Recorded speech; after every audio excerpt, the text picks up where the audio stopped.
Bonjour à tous et bienvenue dans cette troisième vidéo du mouvement quantique par l'espace, Quantum Motion Through Space. Aujourd'hui, nous allons voir les fentes de Young d'un point de vue du mouvement quantique par l'espace. Alors c'est parti. Tout d'abord, une explication sur les ondes électromagnétiques. Une onde électromagnétique, qu'est-ce que c'est? C'est le champ magnétique, ici en bleu, et un champ électrique qui lui est perpendiculaire. Donc, les atomes d'espace vont transmettre la perturbation de la perméabilité magnétique du vide et la permittivité diélectrique du vide, enfin de l'onde. Donc la perméabilité, la permittivité qui vont varier, qui vont osciller. Cette oscillation, en plus et en moins, vont se transmettre d'atomes d'espace en atomes d'espace en faisant varier la propre perméabilité et permittivité du vide qui est contenu dans chaque atome d'espace. Ils vont varier et ils vont transmettre cette perturbation électromagnétique, cette onde électromagnétique, jusqu'à réception de l'onde ou la dilution complète de l'onde. L'onde, à partir du moment où elle va être assez puissante, elle va émettre des photons. Les photons vont se retrouver sur les phases. Donc une phase, c'est ici. Les quantums d'action de ces photons vont se retrouver donc sur la phase. Et c'est pour ça qu'on utilise h bar, parce que h bar, c'est h sur 2pi, et la phase, c'est 2pi. Hein, c'est la pulsation oméga, ça marche par 2pi. Mais la plupart des quantums d'action vont se retrouver évidemment dans les crêtes du signal électromagnétique, au niveau des crêtes, et ils vont se propager d'atomes d'espace en atomes d'espace. Donc les fentes de Young, on a une émission d'ondes électromagnétiques. Bon, ici on a des ondes planes, les ondes électromagnétiques ne sont pas planes, mais bon. On émet donc des ondes et ils vont passer, l'onde passe par les deux fentes et émet de l'autre côté des fentes deux trains d'ondes qui vont interférer. Puis à un moment donné, il y a assez de puissance pour émettre un photon. Donc là, j'ai pas mis tous les photons qui peuvent exister. Donc là, voilà un photon. Donc c'est de la lumière visible. Donc c'est des milliards de quantums d'action qui sont répartis sur les crêtes de l'onde. Ce photon arrive aux abords de la fente.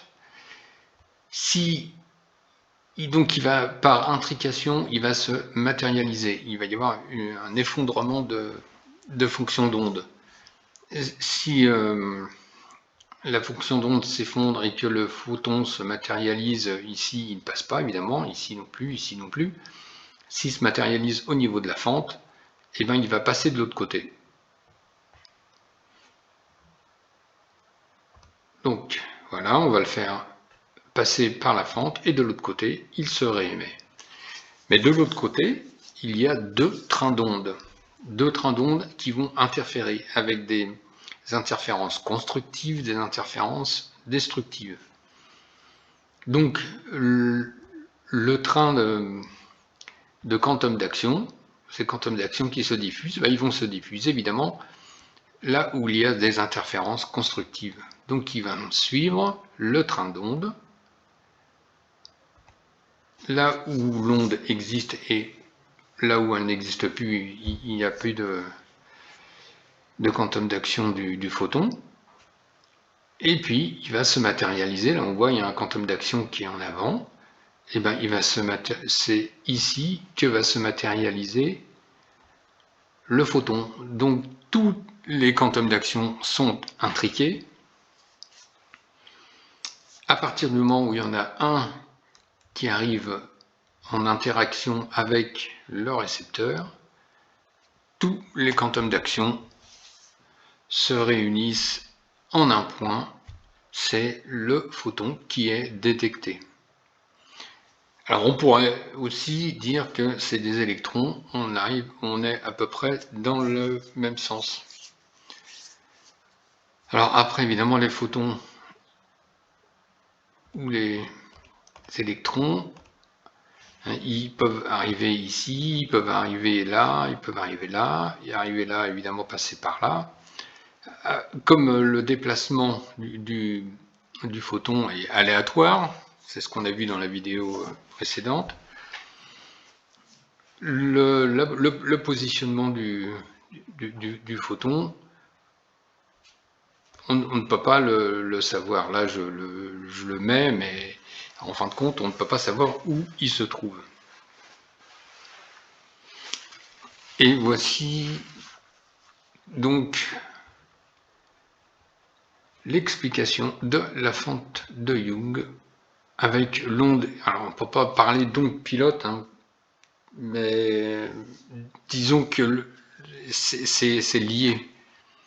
Les quantums d'action, ils naissent parce qu'il y a la perturbation électromagnétique qui est assez puissante pour se matérialiser en quelque sorte dans un quantum d'action. Donc les atomes d'espace, en fin de compte, on peut dire qu'ils s'allument à partir du moment où il y a assez d'énergie qui est donnée au vide pour qu'il se manifeste.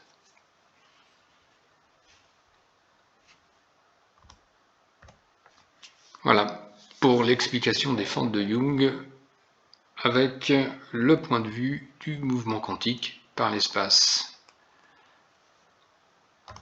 Dans la prochaine vidéo, on va commencer à s'intéresser au côté massif, c'est-à-dire la gravitation et les particules massives. C'est des vidéos qui vont être un peu compliquées à faire. Je vais être obligé de simplifier un maximum. Il va falloir faire preuve d'imagination pour comprendre ce qui se passe. Donc je vous donne rendez-vous à la prochaine vidéo. Merci.